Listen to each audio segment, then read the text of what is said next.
Welcome to Elementary, Monday evenings at 6. Unfortunately, my guest is sick and cannot make today's Elementary. Nevertheless, the show must go on. And in saying that, I hope you're having a fabulous Monday. I hope you had a great day from wherever you're watching. So, my guest today was supposed to be Jess Luneval, but then she is sick and unfortunately is not able to join us. So today I am going to have the show go on no matter what. And in true real estate fashion, where we improvise and make things happen, we're going to make the show happen. So if you have questions and for me, then don't forget to drop them in the comment section or in the question icon below. And today we'll just talk real estate. So what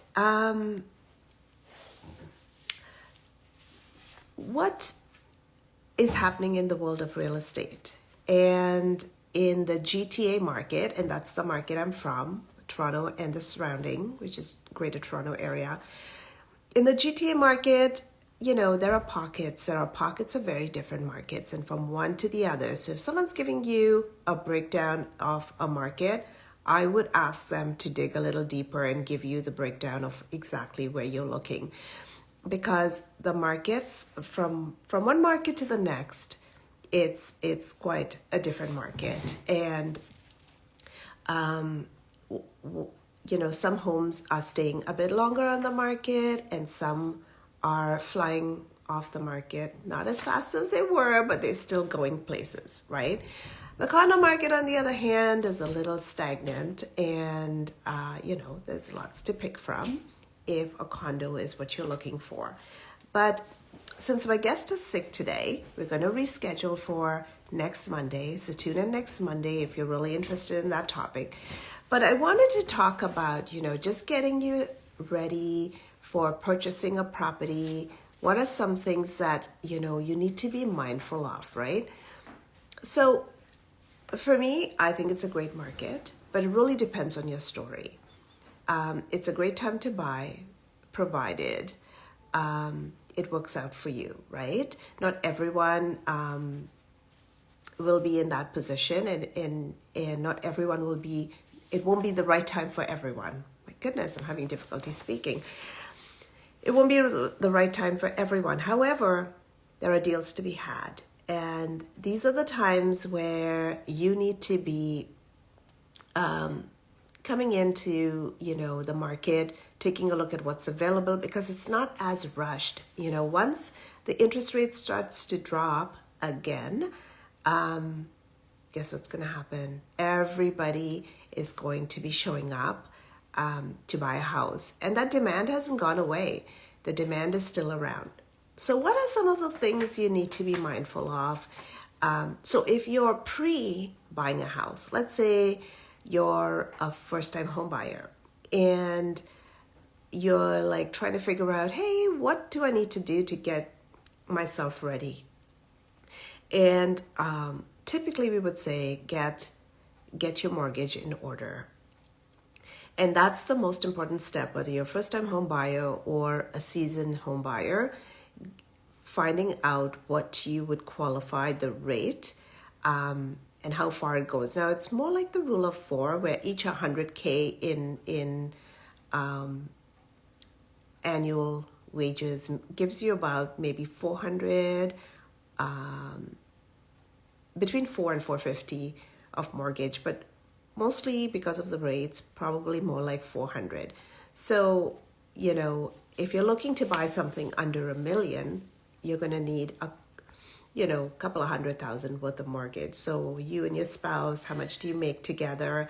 But I find that this is where people actually fall short a bit, where they don't realize what $100,000 buys you in what $100,000 not buys you, but what $100,000 in income will allow you to buy.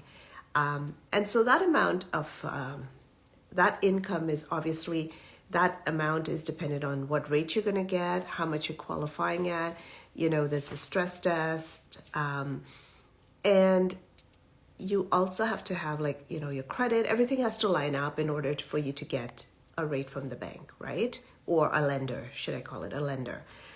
So getting your mortgage is the most important part, right? Because you have to be prepared with your numbers. You should know exactly what you can afford, and it allows you to not be disappointed.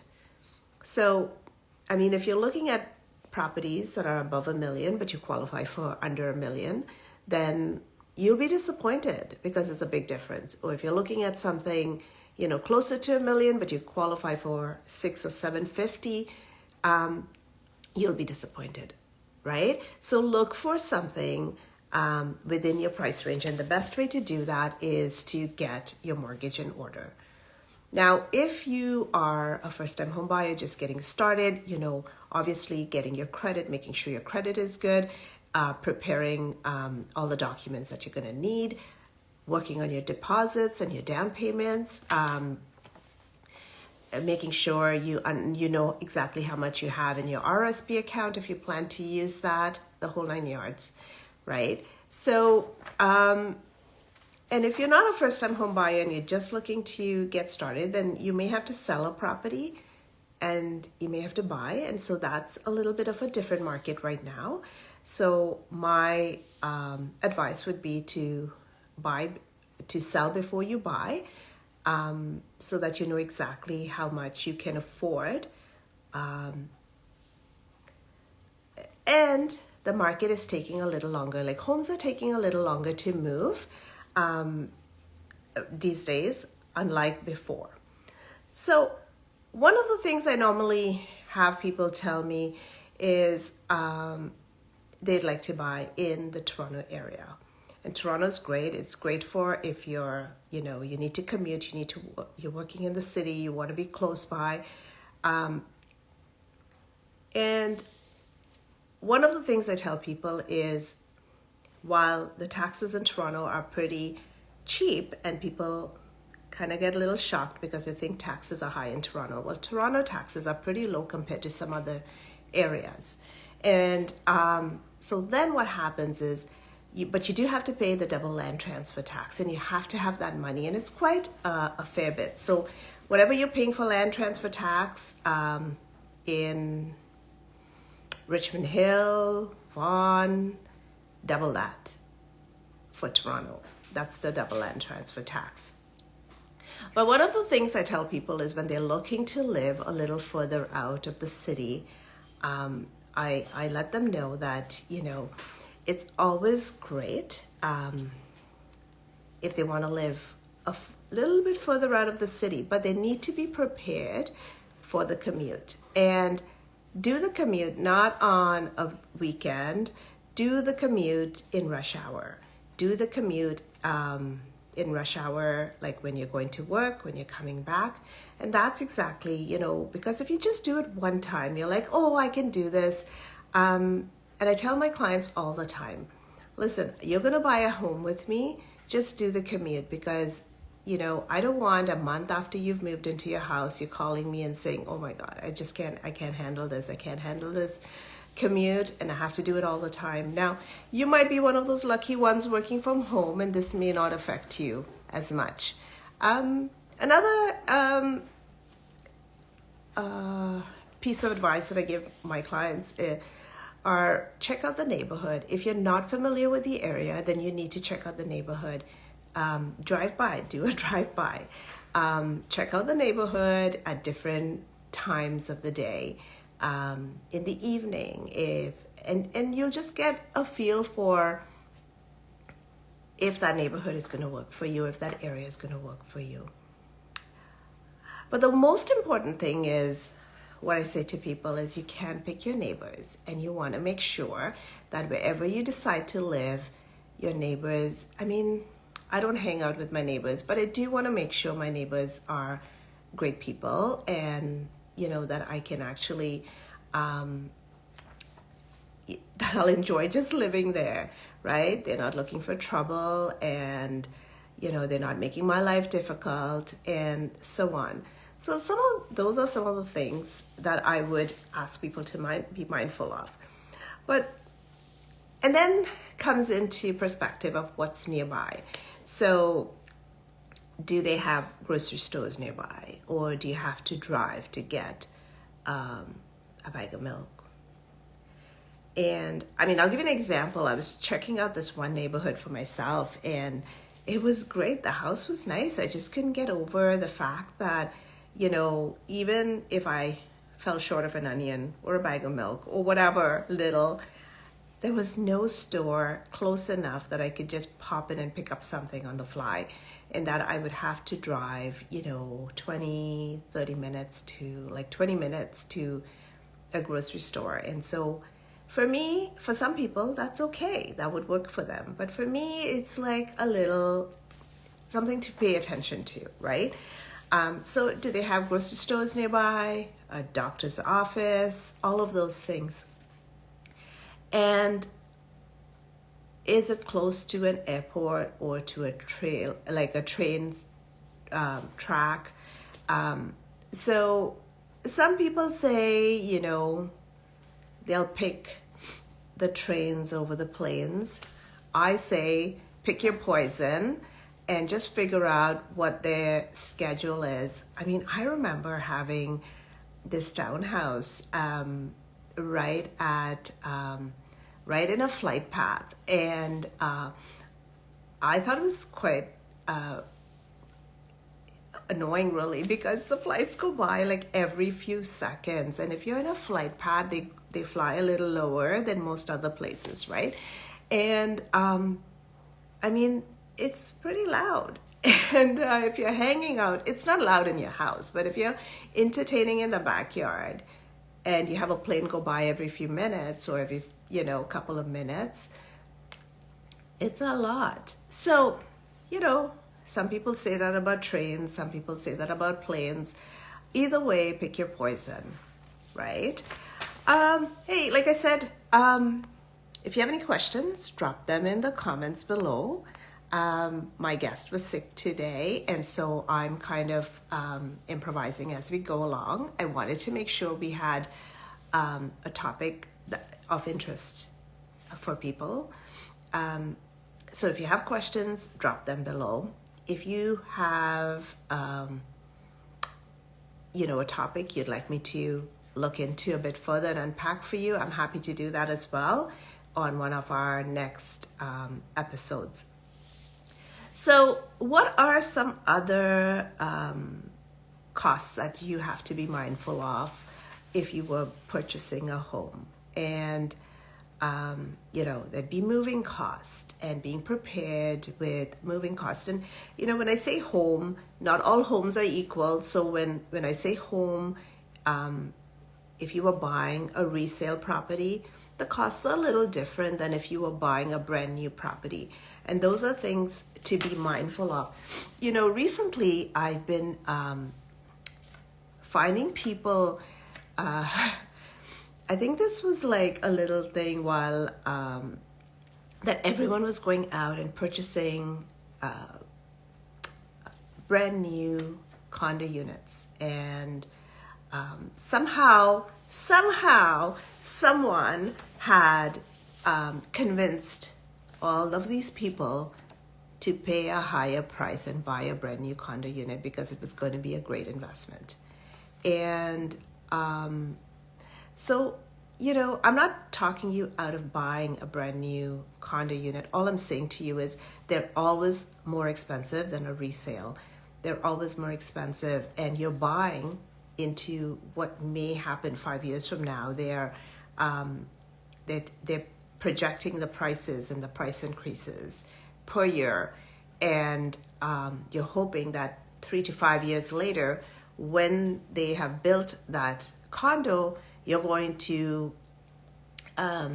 make some good money, right? But you can also stand to lose a lot.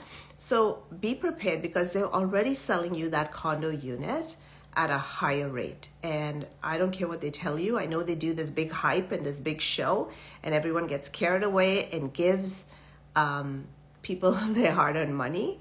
Also be prepared that not all of that money is, and I'm not talking condo, I'm just talking in general, brand new.